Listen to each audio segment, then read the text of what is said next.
Hi, I'm Kerry Lord from TOFT. This video forms part of a series to accompany the Edwards Crochet kits, patterns and books. So in this video, I'm going to talk about attaching tassels on.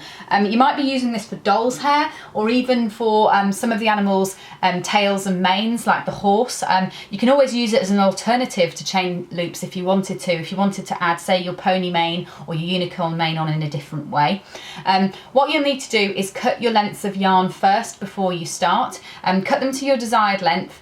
There's a few ways of doing this. It can be quite slow if you cut them individually. My recommendation would be to wrap them around a piece of cardboard or something else, and then you can just cut the sides at the same time, and then you've cut them all at once, which is a lovely fast way of doing it. So all you're going to be doing, say we were attaching a tail on, we might get all of them at once, so several strands at once. Put them around either 1 stitches or 2 stitches if you want it to be a little bit firmer. So you put your hook right into your fabric.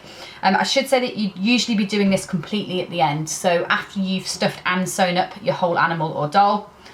Then just grab those threads, the middle of those threads with your hook, pull it through those stitches, which can be a bit tricky, a bit tight, but you'll get there.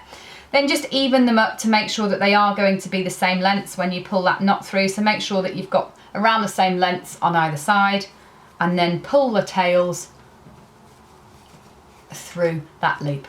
And it's as simple as that. That's how you would knot it on. Now with doll hair, you'd very rarely be adding them all unless you really wanted that effect, adding them all into one. You're far more likely to be adding one at a time, in which case I would say it's not necessarily every stitch you need to add it into, it's probably every other, so leave some gapping in there. If you're going to put an individual one on like this, leave some gapping, you'll be amazed how it covers the surface of the fabric. Say with a doll, if you were doing the other method and you're doing it loop stitch, you definitely wouldn't be working a loop stitch into every one.